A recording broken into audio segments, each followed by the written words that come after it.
ദാസപ്പോ എന്നെ ശരിക്കൊന്ന് ശ്രദ്ധിച്ചേ.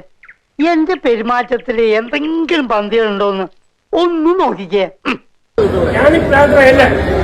എന്ത് പറ്റി രമണ? നോണെങ്ങനെ കേൾക്കാൻ നല്ല രസമുണ്ട്.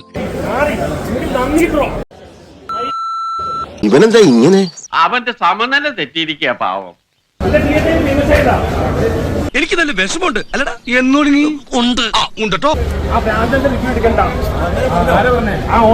അവരങ്ങനെയും പറഞ്ഞു. വിവരമില്ലാത്തവനാണെങ്കിലും സത്യം പറയൂ. ഒടുവിൽ കുറ്റസമ്മതം നടത്തി അല്ലേ? അണ്ണനാ ആരണ്ണൻ അണ്ണാ കിട്ടിയാൻ കുത്തും.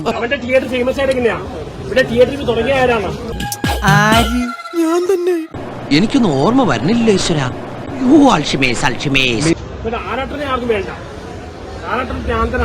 അയ്യോ പൊന്നു മോനെ, പ്രാന്തെന്ന് പറഞ്ഞ ഈ സൂക്കേടിനെ കുറച്ച് കാണരുത്. ഇത് അതുക്കും എനിക്ക് മാനസിക കേസ് കൊടുക്കാം. മാനസിക കേസ് കൊടുക്കാം. എന്നെ ഭ്രാന്തനെ വിളിച്ചേക്കാം. സോറി, അറിഞ്ഞോണ്ടല്ല, മനഃപൂർവ്വല്ലേ. ഇനി വന്നിട്ടില്ല. അയ്യോ അങ്ങനെ വാശി പിടിക്കരുത്. ഇവന്റെ തേർഡ് തിയേറ്ററിലേക്ക് ആക്കി വരണം. അല്ലെങ്കിലും നീയൊന്നും എന്നെ അർഹിക്കുന്നില്ലടാ. ഭ്രാന്തമായിട്ട് റിവ്യൂ എടുക്കുന്നത്.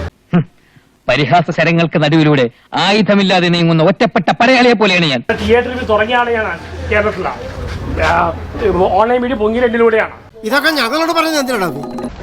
ഞാൻ വരില്ലേ, നീ ഇങ്ങോട്ടില്ല. പാവം, അയാൾ കരഞ്ഞുകൊണ്ടാ പോകുന്നത്. അവൻ കരയണം, എന്നാലേ അവനൊക്കെ പഠിക്കൂ. കാലം കെട്ടുപോയി, കോലം കെട്ടുപോയി, ഭാഗ്യരേഖ തേഞ്ഞു മാഞ്ഞുപോയി.